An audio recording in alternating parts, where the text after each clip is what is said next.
주의 말씀 보시겠습니다. 하나님 말씀은 역대하 32장 1절 그리고 24절로 26절을 봉독해 올리겠습니다.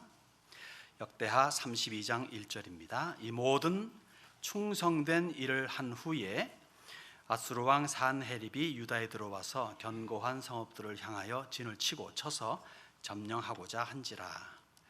건너뛰어서 24절로 26절을 보겠습니다. 그때에 히스기야가 병들어 죽게 되었으므로 여호와께 기도하매 여호와께서 그에게 대답하시고 또 이적을 보이셨으나 히스기야가 마음이 교만하여 그 받은 은혜를 보답하지 아니하므로 진노가 그와 유다와 예루살렘에 내리게 되었더니 히스기야가 마음의 교만함을 뉘우치고 예루살렘 주민들도 그와 같이 하였으므로 여호와의 진노가 히스기야의 생전에는 그들에게 내리지 아니하니라. 아멘. 본문의 내용은 사실 29장서부터 시작이 됩니다. 히스기야에 대한 이야기입니다. 간략하게 말씀을 드리면서 우리 자신들을 살펴보았으면 하는 욕심이 있습니다. 인생만사 새옹지마라고 하는 말을 아마 대부분 여러분들 익히 알고 있는 줄로 압니다. 새옹지마라, 새가 변방새라 그러더라고요. 그리고 옹이 이제 노인 옹자, 말이 마가 말맞자. 그래서 변방에 사는 노인의 말이다. 그러니까 촐로마 이렇게 볼 수도 있겠죠. 세 글자로 줄이면. 아무튼간에 이 이야기인즉슨 사람의 앞날을 예측할 수 없다. 길흉화복을 예측할 수 없다라는 의미라 볼 수 있겠죠.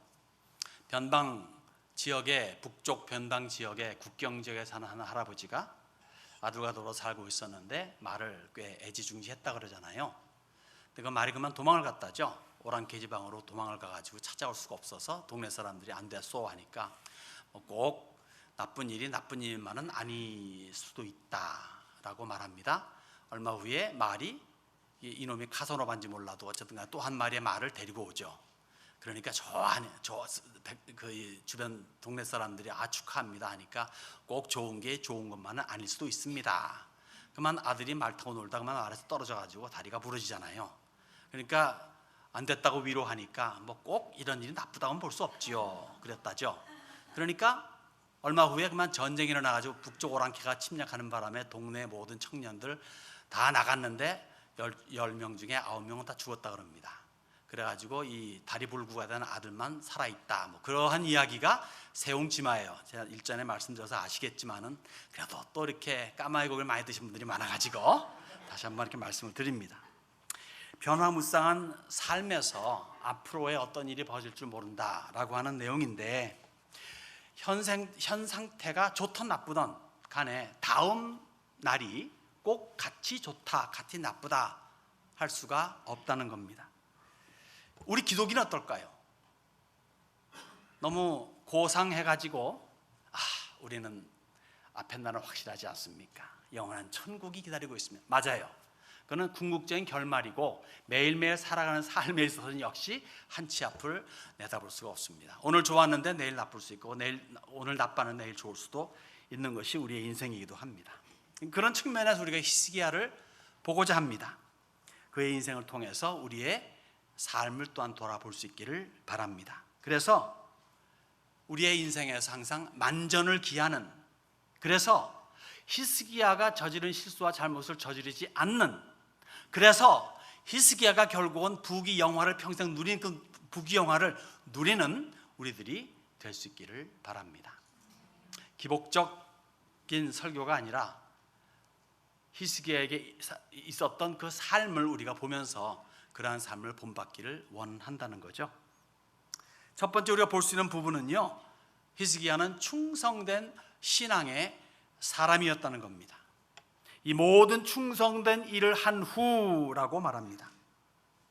여러분, 히스기야가 왕이 되었을 당시의 국내 상황, 국제 상황은 영썩 좋지가 않았어요. 내적으로는 자기 아버지 부왕 아하스의 실정으로 말미암아 나라는 도탄에 빠지게 되었습니다.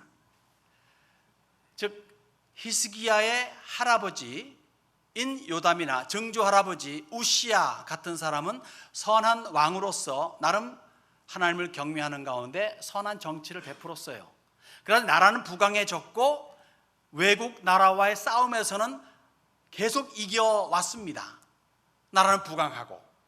자기 아버지가 등극하면서 나라가 기울더니 전쟁할 때마다 지니까 혹 이길 수 있을까 해서 이긴 나라에 가서 그 나라의 신까지 모셔와 가지고 그 신까지도 섬기는 그러한 부패한, 영적으로 부패한 모습이 자기 아버지의 16년간의 통치였습니다. 이것이 내적인 문제였다면요, 외적인 문제 어떻습니까? 이른바 아수르의 창궐함입니다. 유다를 괴롭히던 주변의 여러 나라들 마저도 멸망시키고 아수르라고 하는 제국 안에 흡수를 시켜버려요. 그 이전만 하더라도 이 나라 저 나라가 싸워서 이기면 이겼다, 너 그럼 나한테 조공 바쳐, 뭐 이런 식이었는데, 이때부터 아마 인류 역사의 시작은 이때부터가 아닌가 제국주의 시대 이때부터가 아닌가 생각하는데, 아수르는 점령하면요, 그래 조공 바쳐가 아니라 넌 이제부터는 아수르야 다 나라로 이렇게 다 흡수해버리는 그러한 시대가 이제 펼쳐진 거죠. 이러한 국내적인, 국외적인 정황을 잘 알고 있는 히스기야는 어떤 자세를 취합니까? 답이 하나님밖에 없음을 알고 하나님 경외 사상을 백성들한테 불러일으킵니다. 우리도 저 나라를 대항하려면 좀 더 군사적으로, 좀 더 경제적으로, 좀 더 이러저런 면으로 좀 더 강건하게 해야 되겠다 라고 하는 것에 priority, 첫 번째 우선권을 두는 것이 아니라, 그러한 면도 하지만 우선적으로 하나님을 먼저 찾아야 된다라고 하는 그런 외침을 한 거죠. 언제부터? 29장 들어가면요, 그가 등극한 첫 달서부터입니다. 첫 달서부터 이 외침을 하게 됩니다. 사실 그 신앙도 신앙이지만 어릴 때 보았던 나라의 융성함을 잊지 못해요. 다시 말해 자기 아버지가 왕 될 적이 히스기야가 9살 되던 때예요. 여러분 9살 때 기억하십니까? 8살 때, 7살 때, 6살 때 기억하세요? 다는 못해도 어느 정도 조금은 기억나는 것들이 있잖아요. 그때 보았던 자기 나라는 융성하고 형통하고 강대한 나라였어요. 근데 자기 아버지가 왕이 되면서부터는 계속 몰락해가는 걸 보면서, 이 하나님 경외하는 것과 경외하지 않는 것의 차이가 이렇구나라는 것을 깨닫게 되는 겁니다. 그래서 25살에 왕이 되었을 때 그는 마음의 결정을 내렸어요. 하나님을 경외하는 나, 그리고 나의 백성들이 되어야 하겠다. 그래서 백성들을 독려합니다. 여호와께로 돌아오라고. 그것이 답이라고. 지금 모든 나라들이 멸망하고 아수르에 의해 가지고 다 전전긍긍하고 풍전등화극에 있는데, 여기 히스기야는 전혀 다른 방법을 나가는 거예요. 여호와를 경외하라, 하나님 우리의 힘이다 라고 외칩니다. 우리나라도 교회에서 특히 외쳤잖아요. 성도들의 기도로 말미암아 이렇게 큰 경제적인 발전마저도 이루었다. 1000만 성도다, 800만 성도다 하면서. 지금 얼마나 많은 힘든 일들이 벌어집니까? 그러면 제가 지난번에도 말씀드렸지만, 그러면 교회가 더욱더 기도해야 된다는 거가 아닐까요? 기도가 답인데, 하나님 경외하는 것이 답인데, 교회는 어떨지 모르겠습니다. 나라야 뭐 사실 어떻다 할지라도 교회가 건강하면은 나라도 건강해지는 줄 믿습니다. 왕이 된 지 6년 되었을 때 믿을 수 없는 사건이 벌어집니다. 히스기야 눈앞에. 뭡니까? 다른 나라들은 멸망할 수 있어요. 다른 나라들은 아수르 제국에 의해 흡수될 수 있어요. 그런데 우리는 아니지. 우리는 누구야? 우리는 하나님의 백성 아니야. 하나님 누구야? 천지를 지으신 하나님이야. 우리가 어떻게 멸망할 수 있겠어? 했는데 북왕국 이스라엘이 그만 그 멸망하고 맙니다. 백성들은 잡혀가지고 아수르 제국의 이곳저곳에 뿌려지고 맙니다. 난공불락의 성이라 여겨졌던 그 사마리아 성에 함락된 다음에 그 사마리아의 이방 사람들 불러다가 거기서 살게 만듭니다. 즉 사마리아인의 시작이 이때부터 됩니다. 그때가 주전 722년이에요. 북왕국이 멸망하고 말았습니다. 믿을 수 없는 사건이에요. 아무리 타락한 북왕국이라 하더라도 그래도 하나님의 백성들인데, 이스라엘 12지파 중에 10지파가 모여있는 곳인데 어떻게 저렇게 멸망할 수 있을까 하는 겁니다. 왜 아수르가 이렇게 사람들을 데려오고 막 잡아갑니까? 이른바 점령했으면은 그 점령한 사람들의 주요 멤버들을 몽땅 잡아다 다른 나라로 뿌려놔야 반항의 근거지가 사라지잖아요. 애국심이 사라지잖아요. 근거지가 뽑히니까. 그런 식의 이주 정책을 쓴 거죠. 이것이 아수르와 바벨론이 취한 정책이었고, 이후에 메데파사 페르시아 제국은 이제 유화 정책을 쓰게 되죠. 아무튼 간에 그러므로 말미암아 지금 이스라엘 북쪽 왕국은 망하고 말았습니다. 그러면서 이제 히스기야 마음은 어떤 마음에 들어가겠습니까? 멸망 불가의 생각이 깨져버린 거예요. 어떤 면은 신화적인 부분이 깨져버린 겁니다. 그러한 풍전등화의 국제 정세 속에서도 히스기야는 어떤 태도를 취합니까? 그때도 여호와를 경외해야 된다고 독려합니다. 심지어 멸망당한 북쪽 왕국에 사람들을 보내요. 야, 우리가 그동안 수십 년 동안 제대로 못했다. 유월절을 지키자 라고 하고서는 보발꾼들을 보냅니다. 대부분의 북쪽 왕국의 이스라엘 백성들은 얼마나 타락했던지 흥 하고 코웃음 쳤어요. 그러나 소수의 하나님을 경외하는 사람들은 모여와서 유월절을 지킵니다.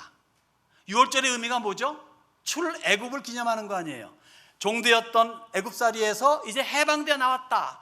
딱 맞는 거예요. 우리가 지금 종살이 할 수밖에 없는 현재의 정세이지만 우리가 하나님을 경외하고 하나님의 말씀 따라서 살게 되면 우리는 분명히 구원받으리라 라고 하는 확신 속에서 하나님을 찾아가는 그런 히스기야 왕의 주도하에 유다는 점점점 강성해지는 것을 영적으로 우리는 볼 수가 있어야 됩니다.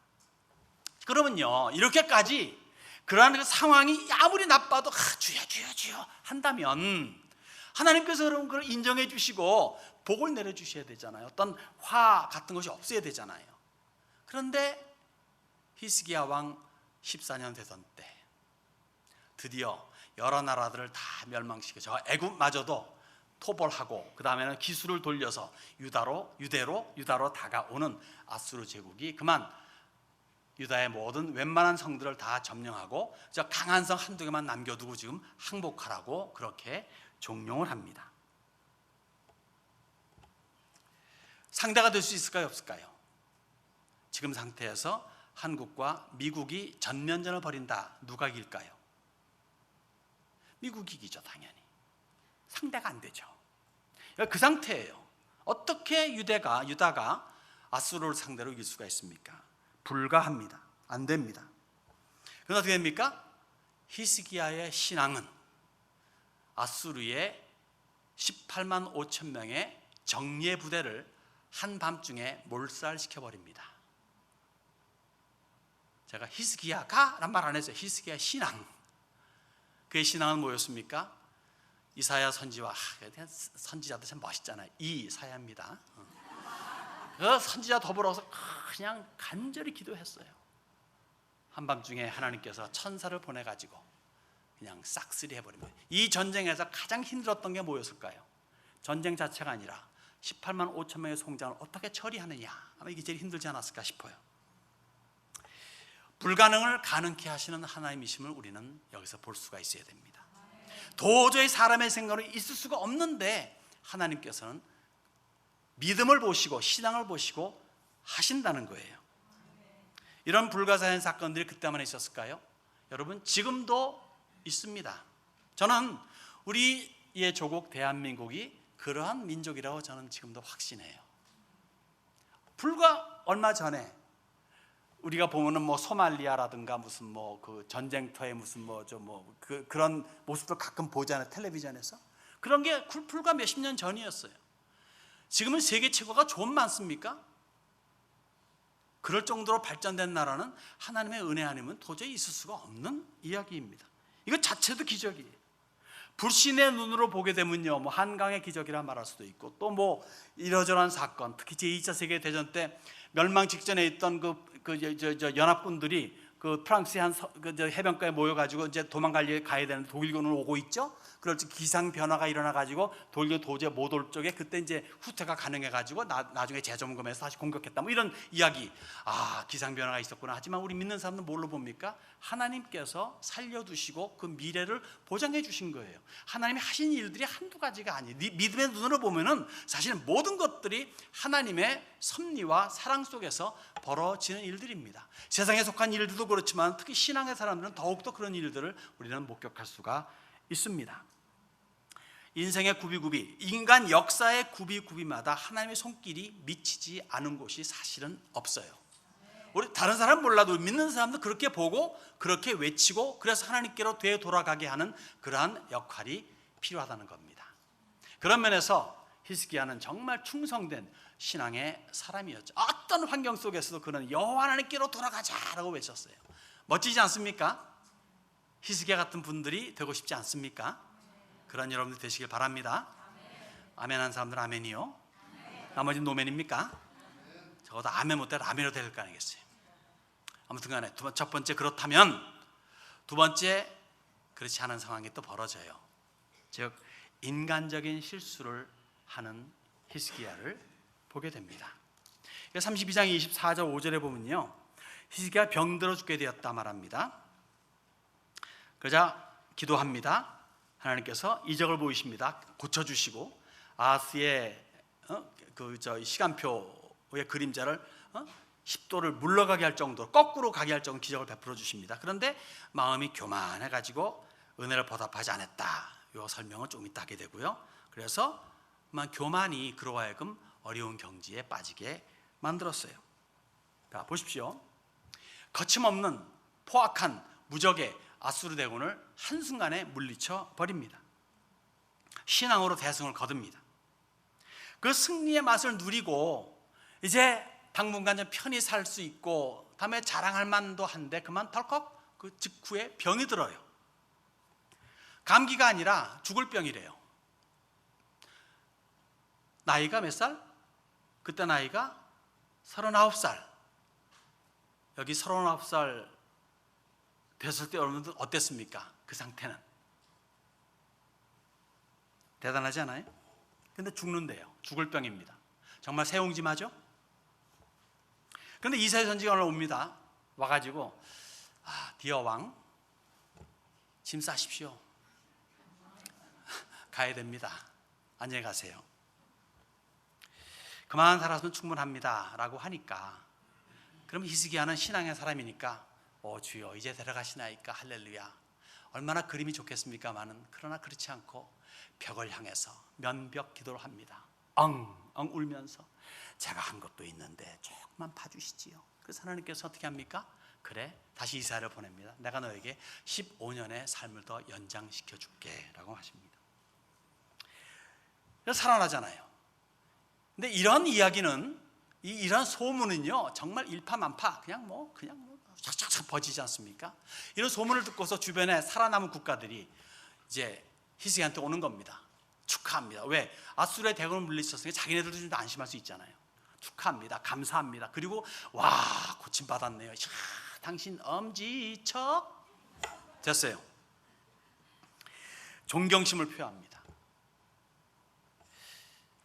그런데 거기까지 좋았어요. 그런데 이제 여기가 이제 지중해라면은 이스라엘이 여기 있습니다. 이제 유다 땅이죠. 아수르가 여기 이렇게 북쪽으로 이렇게 있어요. 아수르가. 그 바깥쪽으로 바벨론이 있어요. 바벨론의 사신들이 먼 길을 왔습니다. 와가지고 이렇게 경하하고 축하하면서 위로하면서 이렇게 선물을 보냅니다.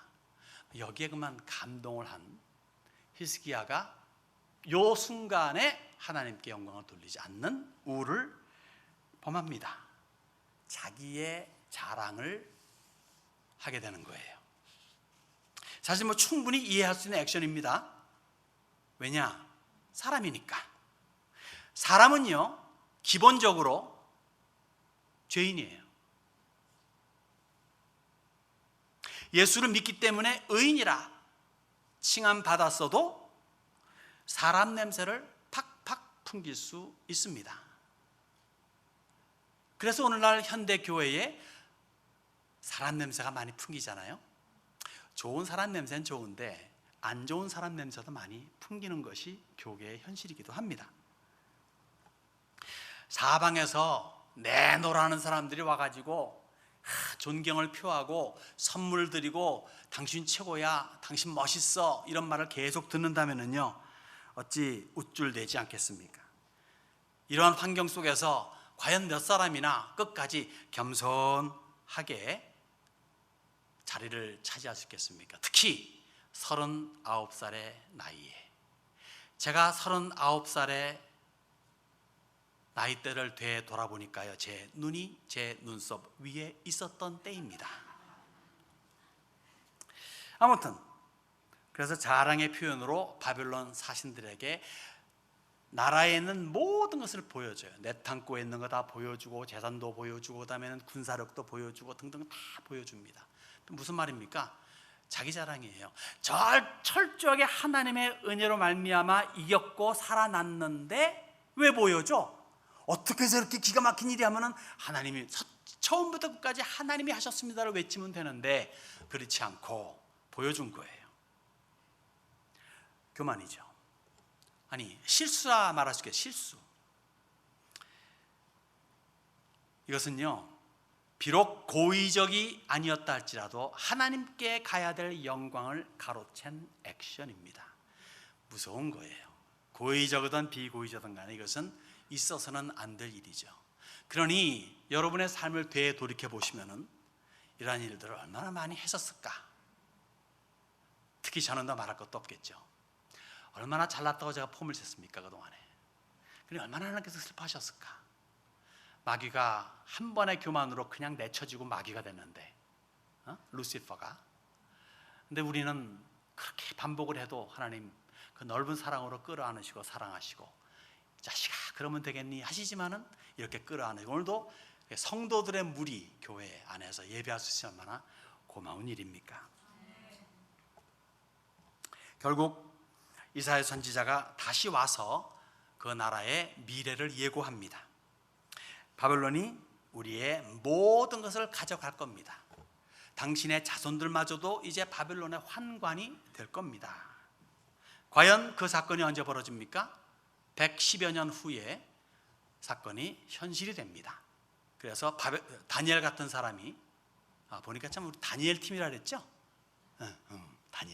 다니엘 같은 사람이 그때 나타나게 된 거죠.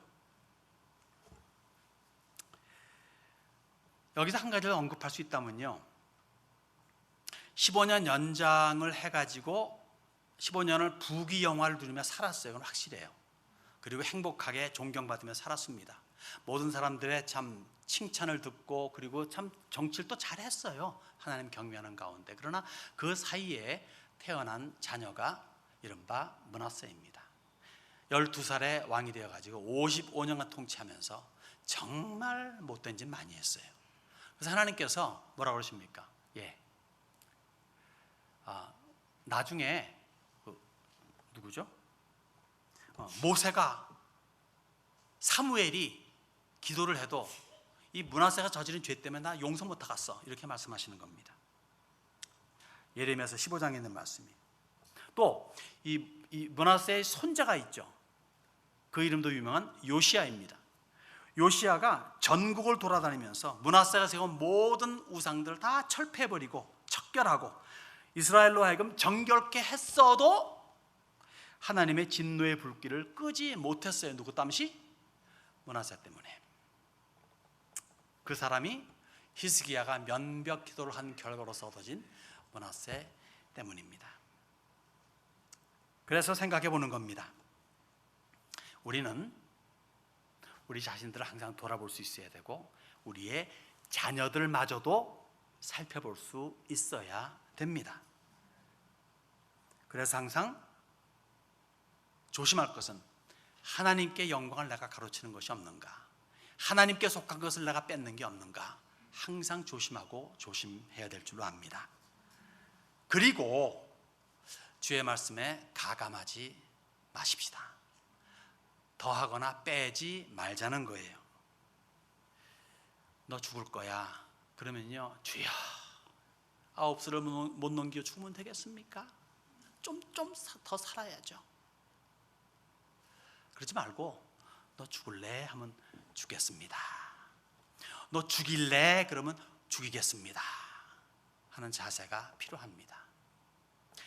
모리아산의 아브라함, 하나님께서 네 아들 죽여. Yes sir. 죽이려 하지 않았어요? 아들, 너 죽어야 돼. 아멘. 죽음을 넘어선 말씀에 대한 순종이 우리의 삶에 요구됩니다.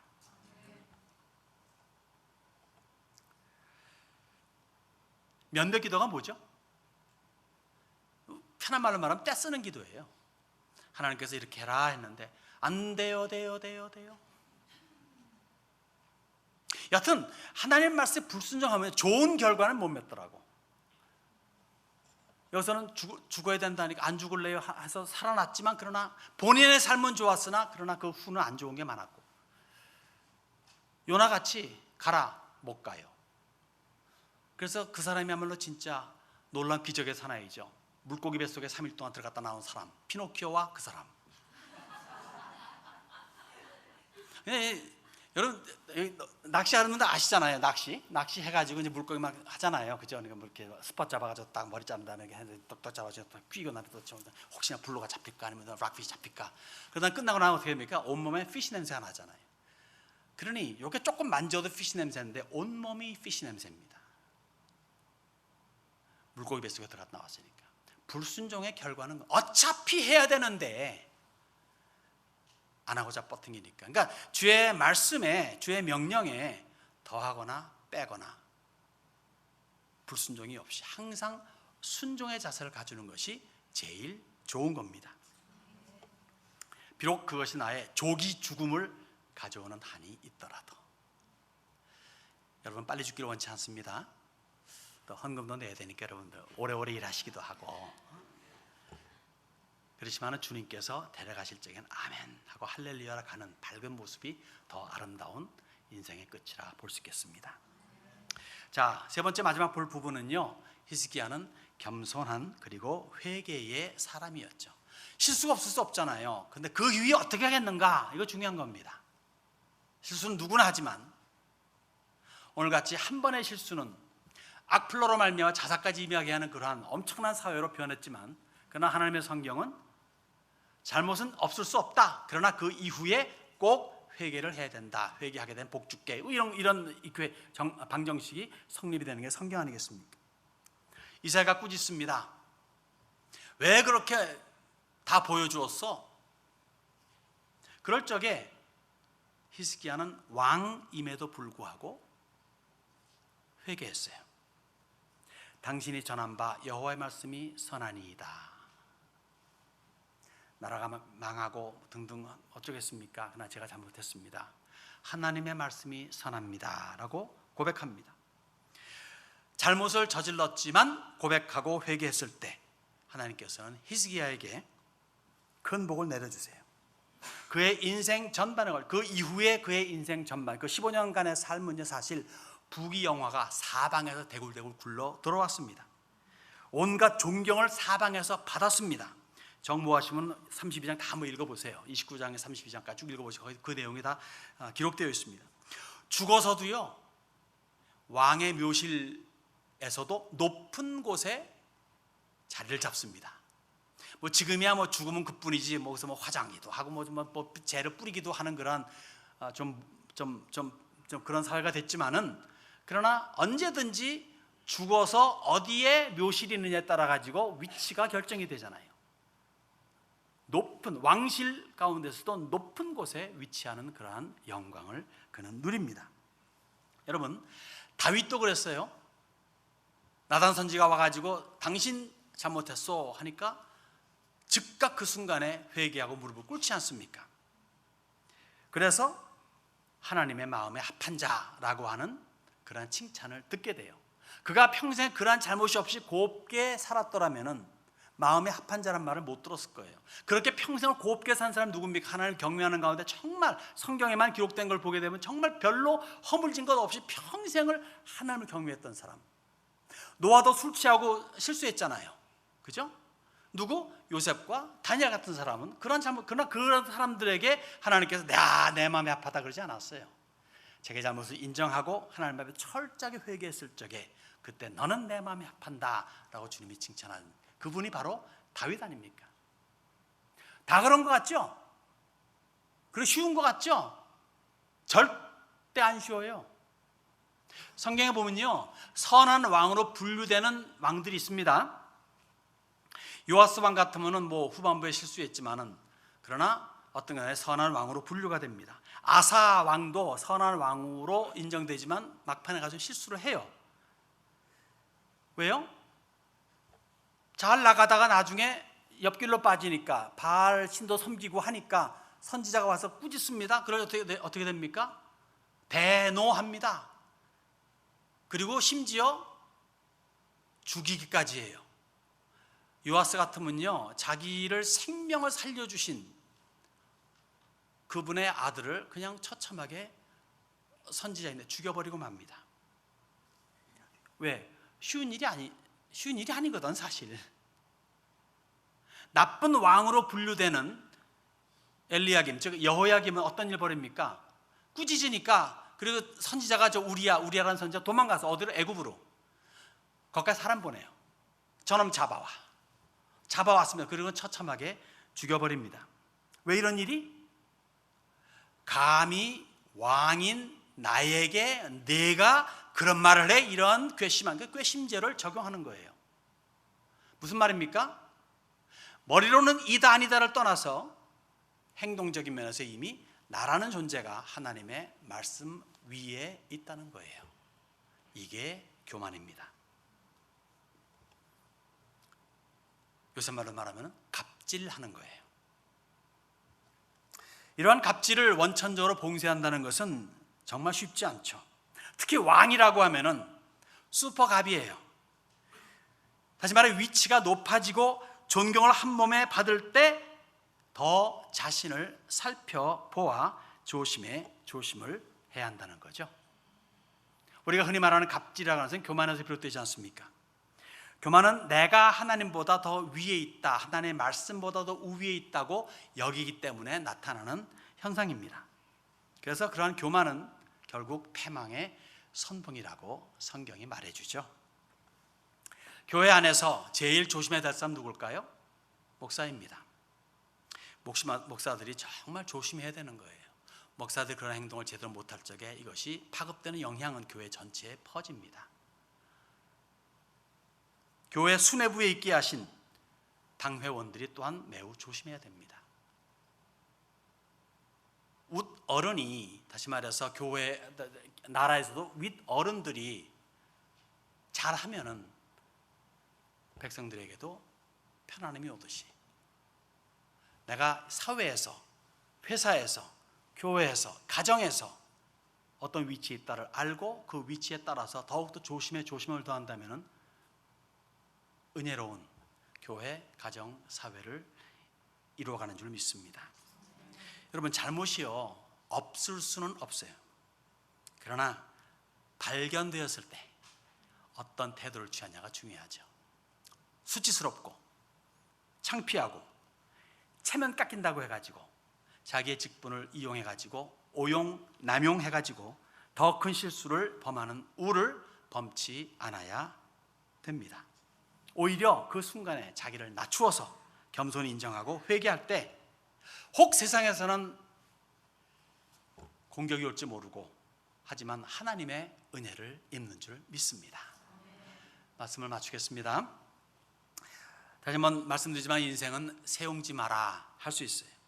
그래서 자기 자신을 잘 살펴보는 사람은 미래를 준비하는 사람이요, 그의 미래는 확실합니다. 실수 없을 수 없습니다.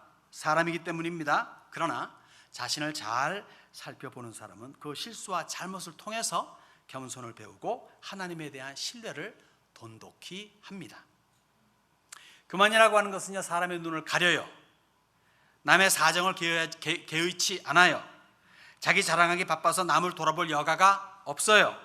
그런 사람은 자기 자신도 제대로 살피지 못합니다. 그런 사람들의 끝은 몰락입니다. 예수를 믿으십니까? 그러면 항상 자기 자신을 살펴볼 수 있어야 합니다. 예수님의 발 앞에 엎드려 그분의 겸손을 배워야 하는 거예요. 예수님께서 이렇게 말씀하셨어요. 너희는 내게 와서 배우라. 나는 겸손하고 온유하니. 너에게 주어진 짐을 지고 내게로 와서 배우라 라고 말씀하십니다. 그래서 배워서 어떤 상황 속에서도 넉넉히 대처할 수 있는 은혜의 여러분들이 되시기를 주님의 이름으로 축원합니다.